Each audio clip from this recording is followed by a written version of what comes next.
So, we in that new year, new me season. Yes. But a lot of us still have some of the same goals from 2023. And a lot of y'all, and I know for sure because y'all came up to me and asked, You a did. lot of y'all wanted to start a podcast. Yes. I got good news for you, player. Spotify for podcasts is here for every need you have. We've been using Spotify for podcasters since we started our podcast. It's so easy. You literally record, edit, and upload all from your phone, your computer. So no matter what your setup looks like, you can start now. Yes, get your conversations, your opinion, your views out to the world. People need to hear you. You can distribute your podcast to Spotify and anywhere else that podcasts are heard. With Spotify for podcasters, you can earn money in a multitude of ways. Ads or podcast subscriptions. I mean, it's an easy way to get your visions out to the world and earn some extra pocket change. Yeah, my favorite thing about all of this is free 99. Yes. They don't charge you a dime. So you really got nothing holding you back. Today, not tomorrow, today. Let's be heard. Spotify for podcasters. Let's be seen. Welcome back to another episode of the For the Healthy Host podcast, where we talk about conscious living, self-awareness, and everything in between. I'm your host, Ree. Thank you for joining me and allow me to be a part of your journey. How are y'all doing? Wherever you are, wherever you're listening to this, how are you in this moment? And I asked that question because I genuinely want to know, but also I want you to take a moment, a deep breath, feel yourself, feel how you're feeling. In this moment, it can make a huge difference. In this moment, I'm feeling purposeful, aligned, grateful. Feeling really good.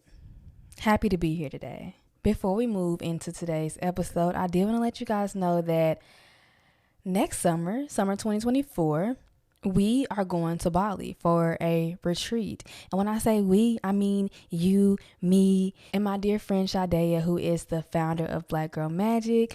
Y'all, I want to scream so bad, but I don't want to hurt y'all ears. But I'm so excited. This is going to be so amazing. It's an opportunity for us to take this virtual community in real life. So, y'all, we get to finally meet next summer 2024. I'm going to leave a link. And this form is really to try to get an idea of what it is that you're interested in doing on this trip, how long you want to be on this trip, what your budget is looking like, what month in the summer works best for you. We're just trying to get in y'all heads a little bit to see what you want, because of course this trip is for us to connect, but we all just want everybody to have a good time. But yes, Bali 2024. Yes, so I'm going to leave the link to that form in the show notes. Y'all, I'm ready. Let's go to Bali. And I also wanted to say thank you, Black Girl Magic, for having me. Bali is one of my dream places to go. So I'm so excited. Okay, I'm done talking about that. I'm done. So on this podcast, I have been very vocal about a transformation taking place within me. The transformation that is me. And we all know that at the end of a transformation, a rebirth is what happens. But what I've found within myself is transformations can take years and years and years. And although you may think you are ready for that rebirth, sometimes you're not as ready as you think you are. And I really found that within myself. I leaned into that as well. Yeah, I'm still transforming, but the rebirth, it gets closer and closer every single day. But with, transformation and rebirth, quite naturally, old parts of me, they have died. Even when it comes to thought patterns, habits. And I was really just having a conversation with myself earlier today. I was just thinking about how some of my habits I still do out of habits. That's exactly what habits are. They're things you don't have to necessarily think about at all. You just do them. So I find myself falling back into old habits. With these habits, I may feel a little bored or resistant. I'm beginning to be more resistant to those habits that used to serve me. And that resistance is just showing me that that part of me has died. I'm letting that part of me go. But with that, allowing pieces of you to die and new habits and new thoughts to form, I found myself in a place where I'm asking so many questions because it's a clean slate. Like, it's a rebirth. Sometimes I almost feel like a stranger to myself. When I tell y'all, even when it comes down to the outfits, like my closet, and I know y'all heard me say that in the previous episode, like, I don't even know. And I think that's a beautiful space to be in. It can be scary for sure, but it's definitely just a beautiful space to be in overall because we are starting new, we're starting fresh. But what I found is that stillness is where all the answers to both the conscious and unconscious questions are being answered. Stillness. And so that's what we're going to tap into today. The world is, I'm literally doing a big stretch right now, but the world is honestly always moving, even down to a scientific standpoint. The planet that we live on is always spinning. So it can seem challenging, difficult to find a space of stillness. And when I talk about stillness, I'm not talking about physically, because you can be moving your body, and I'm going to get into that later, but you can be physically moving your body, but your mind can still be still. When I talk about stillness, I mean mental stillness. That's what we're talking about today. Mental stillness, a still mind in a spiritual sense. Stillness will guide you and help you cultivate a life of ease and ultimately just get to know yourself. One of my favorite things that Oprah has said, like one of my favorite things ever that because she has said a lot that I love, and I love her. I'm a huge fan of Oprah. She is one of my spiritual mentors. But she said, when you don't know what to do nothing. We call our friends, our mom, our dad, what you think I should do? She literally was like, do you think I should buy this house? You think I should get these shoes? You think I should open this business? No one knows the answers to your question but you. No one knows the answers to your questions like you do, like your soul does. So when you don't know what to do, get still. She said, get still until you do know, because nobody knows but you.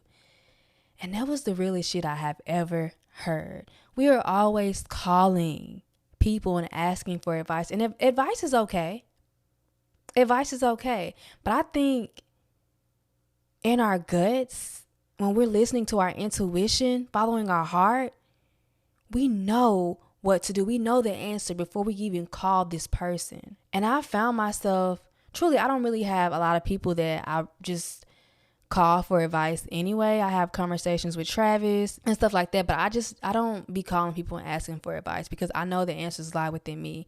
When I am still, when my mind is still and calm, all of the answers come to me. In this stillness, questions are answered without me actually saying a word at all. Because I'm listening to my soul. I'm listening to my soul. When you quiet your mind, so many answers start to float up to the top. But how exactly do you quiet your mind? How do you become still? How do you cultivate a still mind? What does that feel like? For me, it's like being in a state of constant flow, being present, being in the moment, and just freeing my mind from constant chatter, thoughts, and opinions that are mine and are not mine. For me, it's simply freeing myself from my mind, simply being. Just being, not worrying about tomorrow or the past or anything for that matter. And I really feel like stillness is something that really frightens us because it forces us to think about a lot of things, our life, decisions, relationships, etc. Like all of that shit. And, with stillness, of course, like I said, you do enter this state of flow. But before that, all the chatter is going to automatically come up because we haven't spent the time to give that chatter attention, if that makes sense. I feel like chatter is something that is kind of deemed as negative in the spiritual world, in the wellness world, but I don't think it's necessarily negative. I think when we finally sit down and pay attention to the chatter that is in our mind, and I said pay attention to, don't give meaning to it, just pay attention to it. It kind of shows us like what the fuck is actually going on up there, like what silly thoughts are we actually having. And also it forces us to be real about some things. But if we want to detach and move forward, we have to acknowledge the things that is stopping us from simply being, the things that is stopping us from being us. I spent a lot of my life running away from stillness, which is naturally running away from myself, running away from the truest version of myself. And that didn't serve me. Now I'm in a place where I find myself craving stillness to answer questions for me, to, I guess, guide me to my fullest potential. Now, when I was doing my research for this episode on stillness, something that kept popping up was flow state, entering a flow state, which is also known as being in the zone. So when I seen in the zone, I'm like, oh shit, a light bulb clicked on. So y'all know I'm a huge animated movie girl. Like, it's my thing. I love it. I automatically thought about the movie called Soul. If you have not seen Soul, you're asleep. What I love about a lot of Disney movies and just a lot of animated movies in general, although they're like targeted towards kids, they be so fucking philosophical. Like, in psychological. I find myself learning things from these movies. So yeah, like I said, when I heard of In the Zone, I thought about the movie Soul. Easily top 10 animated movies I've seen in my life. So basically, in this movie, there's a man named Joe who loves jazz. When he plays the piano, he gets into the zone or flow states, and it's just a feeling that he craves to be in. He gets the opportunity of a lifetime to play with the well-known jazz singer. But y'all, this man is so excited by the chance to live out his quote-unquote passion that he falls down a manhole in the middle of a busy New York City street. And this puts him in a coma. So in the movie, we basically follow Joe into the afterlife. So what we see is him on a conveyor belt heading towards the big white light, which is, like in most movies, death. He is so attached to his passion and like his chance to play with, I forgot the lady, I feel like Dorothea Williams. I feel like that's her name. But he is so excited to play with Dorothea Williams to finally, manifest this dream that he's been holding on to and just waiting for, that this man jumps off the conveyor belt. He jumps off. He's like, listen, I'm not ready. I have the chance of a lifetime. No, I'm not. Death is not going to come for me. It's not my time. But through a series of strange events, he finds himself mentoring a young soul named 22 who was yet to enter a human body. 22 truly gave everybody hell. Like all of her mentors, she gave them hell. But I honestly loved 22. So 22 introduces Joe to what is called the zone. I know y'all like, what does this have to do with stillness? Stay with me. But we're finally getting there. Joe is introduced to the zone by 22, which is a space between the physical and the spiritual. When humans on earth find flow states and enter the zone, they are transported to this place. The zone is a space that I have found myself in before. I know you found yourself in before. when I do this podcast, I'm often in the zone. 99% of the time, I'm in the zone. The other 1%, I'm in my head. I'm overthinking it. I'm overthinking flow, which takes you out of the zone. But in the movie, Joe thinks that, like, honestly, Joe is so self-centered. He thinks that, and if you watch this movie, you'll see like his interaction with 22 in the beginning, how he thinks pretty much everything revolves around music. But no, anything that you love, that you're passionate about, that you have a deep connection to, can get you in the zone, can help you enter flow states. Tattoo artists, basketball players, actors. Literally, I think his name was Moonwind, I think. He was twirling a sign outside of like a shop. This man was in the zone. He was in flow. So you can literally do anything to be in flow and in the zone. When I was watching this movie, this was just a beautiful space to be in. And being in flow or in the zone doesn't have to come from extraordinary activities. It can literally be simple, mundane things like cooking, going for a walk, going on a run. It doesn't have to be like some huge challenge. Like we know when Beyonce on stage performing at her concerts, the Renaissance tour, we know she's in the zone. You know what I'm saying? But it doesn't always have to be that. It doesn't have to always be something as big. It can be something small like cooking, like I said before.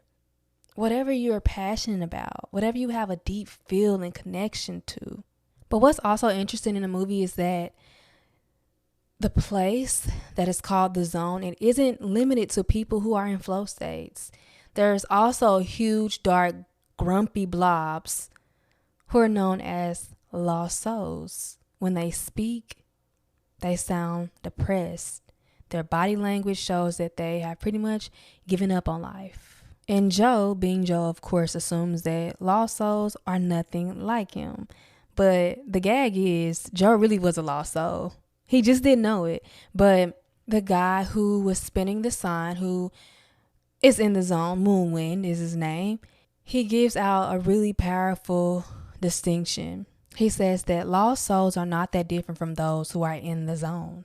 The zone is enjoyable, but when that joy becomes an obsession, one becomes disconnected from life. What Moonwind is basically saying is when you become so obsessed with something, it can become an addiction. You forget your why. You forget the reason why you're even doing this thing, hence becoming a lost soul. And I really love Moonwind because he and his team of volunteers, they help lost souls find themselves again by playing music while in a flow state. I can remember a scene from the movie where this man, I don't know what his profession is, but he's at work on a computer and his head is just down. Like he literally looks like a zombie. That's what in the movie, that's what lost souls look like. But he literally just looked like a zombie. He was repeating numbers or words or something over to himself.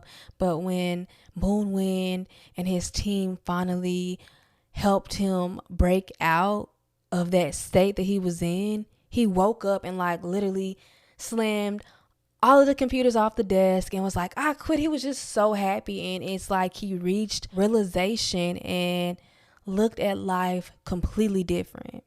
So we love Moonwind. Moonwind is out here doing work, okay?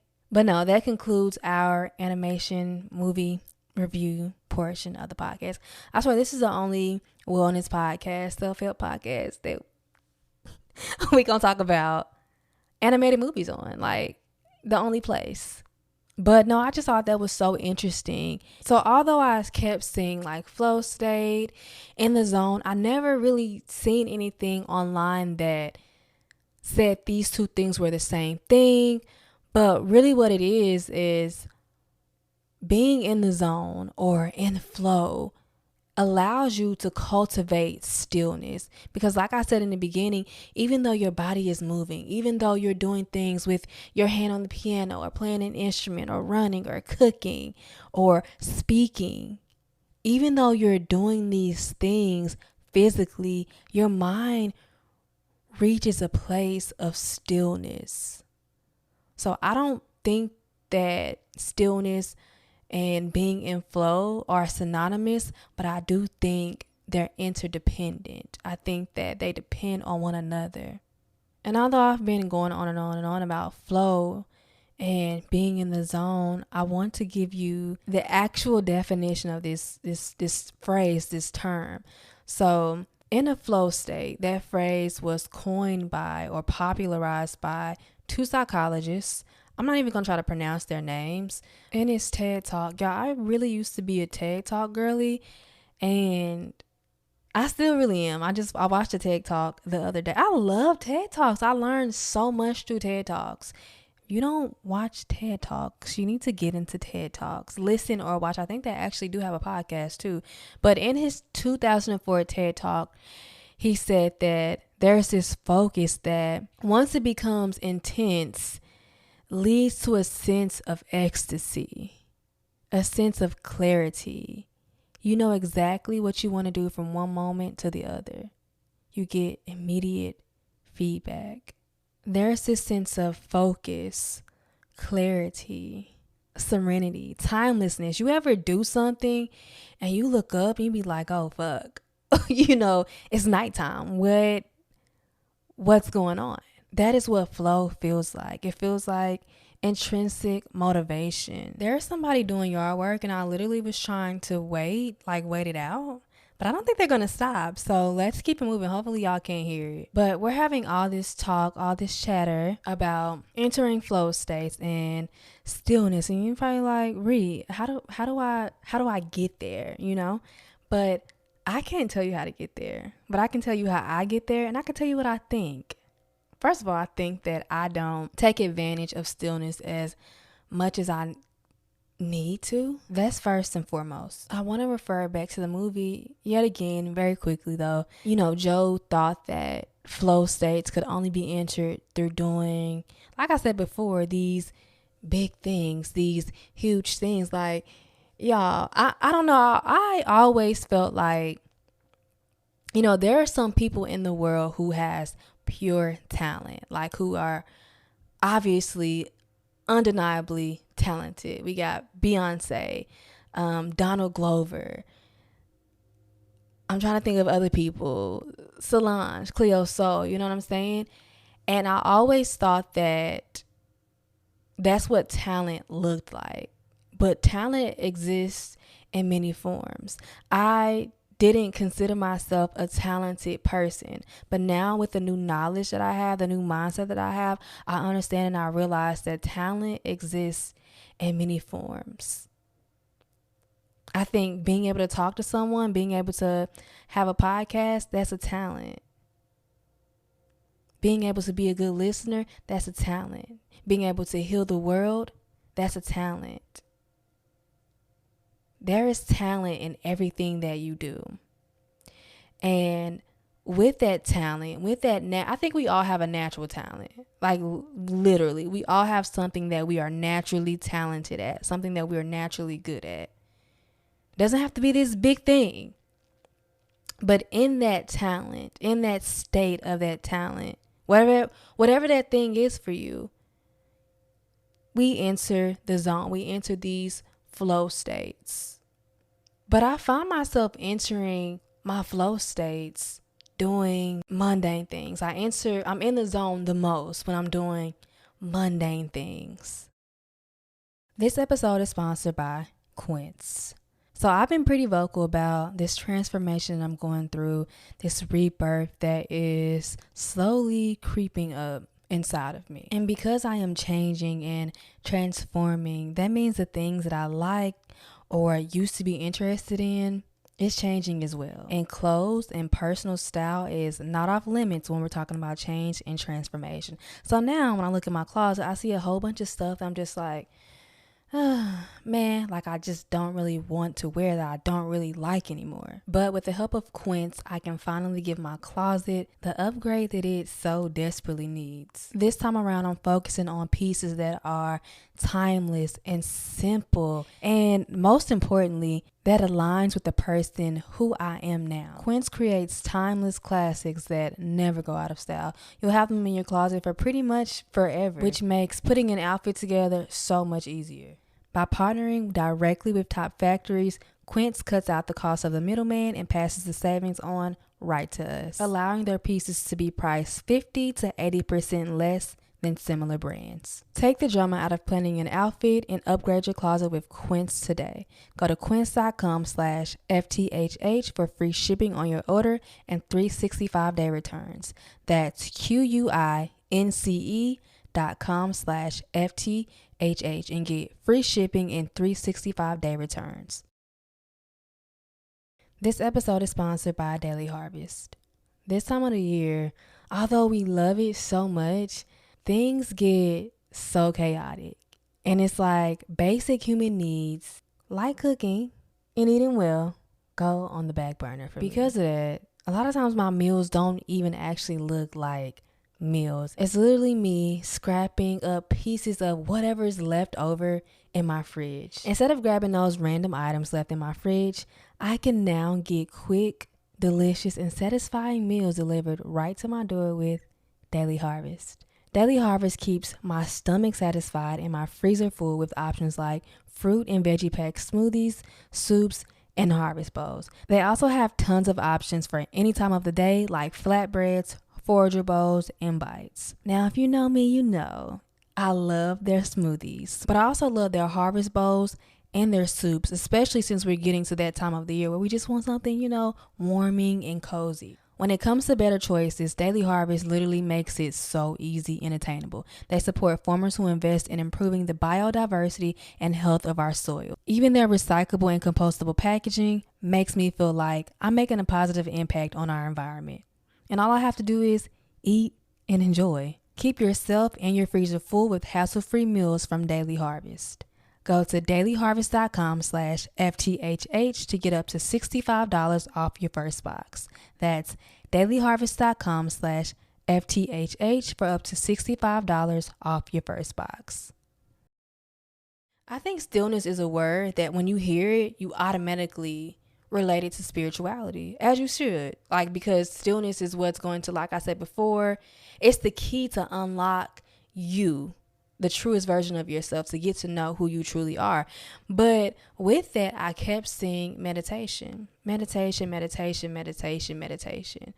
I agree on that, I literally didn't see anything else. In these spiritual realms, in these wellness realms, I didn't see anything else talked about when they were talking about stillness. I do agree though. Meditation is an amazing way to cultivate stillness, an amazing, resourceful way to still your mind. And it's one of the ways that I still my mind as well. Like I said before, there's a lot of chatter that comes up, and because we don't ever sit down to actually pay attention to those thoughts, when we sit down to meditate, all of that chatter comes up, all those thoughts and opinions come up. And I often, when I first started meditating, I thought I was doing it wrong. First and foremost, there's no wrong way to meditate. There's no wrong way to practice stillness. But I thought I was doing it wrong because I'm like, why does my mind keep running? Why won't it shut off? But I kept trying. I sat there and I worked through the chatter until finally it stopped.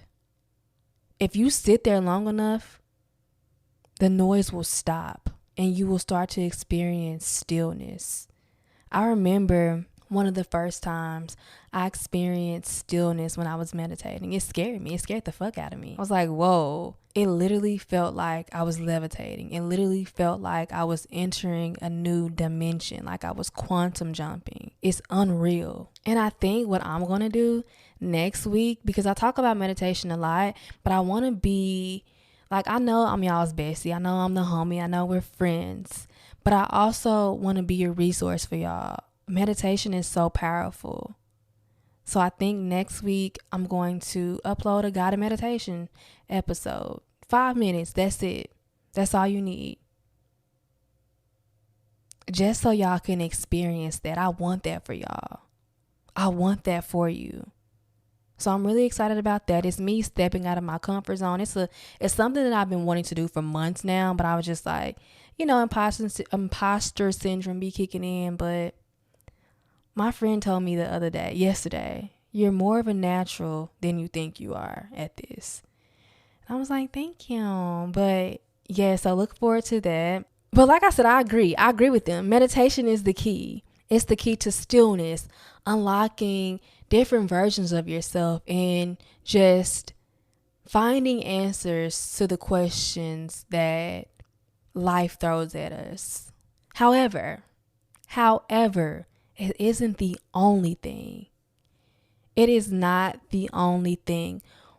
Movement. Physically moving your body through extraordinary and everyday life to access stillness has been doing wonders for my being, for my soul, for my spirit, for my energy. Using everyday life to access stillness. Breathing. I always talk about breathing, but not for real, just breathing. And something that I'm into lately is crocheting. I've gotten really good, y'all. Y'all better watch out. But crocheting, things like crocheting and running and working out.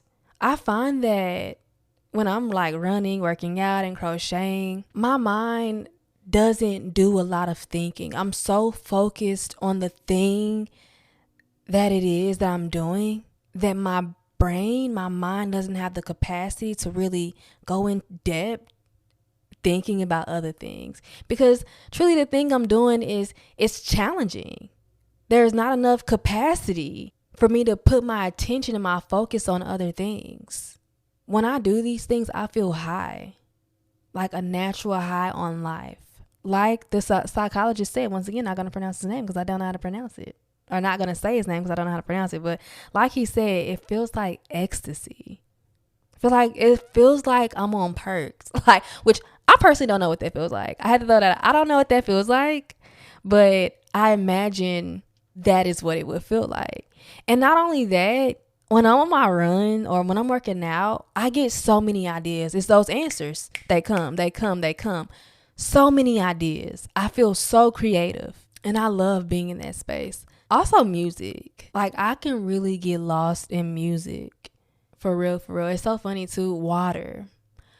We were having a conversation last night. When I say we, I mean my family and I. So there's this little water park, and I would barely call it a water park. It's a park that has water coming out of the ground. Okay, it has like a little area. So there's a park, and then they have another area there where there's water. So I think a couple of summers ago, was it this summer? I think it might have been last summer. We went there, and I was by the water. Mind you, this is a kid's space. This is a place for kids. And I just started moving my body, floating my arms. And I didn't realize that I was doing this. Travis was like, babe, what are you doing? You a water goddess? I had literally transcended from that water park to somewhere else. I entered a state of flow. And to this day, I can't even tell you what was going on. That's flow. I also entered flow and practice stillness through cooking. Cooking has been such a creative outlet of mine for a really long time, especially when I first went plant-based, when I first started eating a plant-based lifestyle, living a plant-based lifestyle. It forces you to get creative. And with that, I just really found a passion for it and looked at it as a creative outlet, a way to get creative. And again, when you're so focused on a particular thing, your mind doesn't have the capacity to think about other things. So all my attention is here. I'm focused. I'm concentrated. Nothing else matters. All the chatter stops. One last thing is just creating. When I am creating, whether it be recording a podcast episode, creating content for social media, drawing, art, you know what I'm saying? When I am breathing life, when I'm creating something, manifesting something that did not exist, and I am breathing life into these ideas, it gets me into a state of flow, into a state of stillness. And although these are the things right now that help me cultivate stillness, I'm forever on a journey. I'm forever on a quest to learn about myself and invent and reinvent new ways to cultivate stillness through movement. With that being said, I encourage you to tap into who you are. Find out what stillness looks like for you. I want you to forget every single thing that you have learned, I guess, in society, in mainstream society, because when I first heard of the word stillness, I thought about like just literally sitting down, not doing anything. But like I said before, movement in the physical sense is the gateway to stillness in the mental sense, in the spiritual sense. Find out what that looks like for you. Find out what stillness looks like for you, what being in the flow looks like for you. It's time to stop running away from stillness. It's time to stop running away from yourself. I know you're afraid, because I was afraid. I'm sometimes still afraid. Afraid that when I reach my full potential, it won't align with the perception of those that I love, society's perception. But none of that doesn't matter. It's irrelevant. Be still in a mental sense, in a spiritual sense. So all of those questions that you've been asking consciously and unconsciously can get answered. There's no way to move forward without stillness. There's no way to get on the right path, the path that's meant for you, without stillness. Don't be afraid of yourself. I'm not afraid of myself anymore. I embrace me, all versions of me, with open arms. I know that I have to be me. I have to be the truest version of myself to connect and show up for those who I need to show up for. Let's practice stillness together. You're worth it. You are worthy. Live your life for you and only you. That's where true peace, true joy, true happiness, that's where it lies. And the only way to find out what you want is through stillness, through filtering the noise, the chatter, to find your way back to you, back to your truest self. On that note, thank you for spending time with me today. It's been quite a time. It's been amazing. Why did I say that like that? Amazing. Are you from the UK? Are you British? But I literally do a British accent so much that sometimes it just happens. But thank you for being here with me today. It truly means the world to me. I'm sending you so much peace, so much stillness, so much mental and spiritual stillness, so much abundance, and everything you need in this moment. I'll talk to you next time. Bye. Mwah.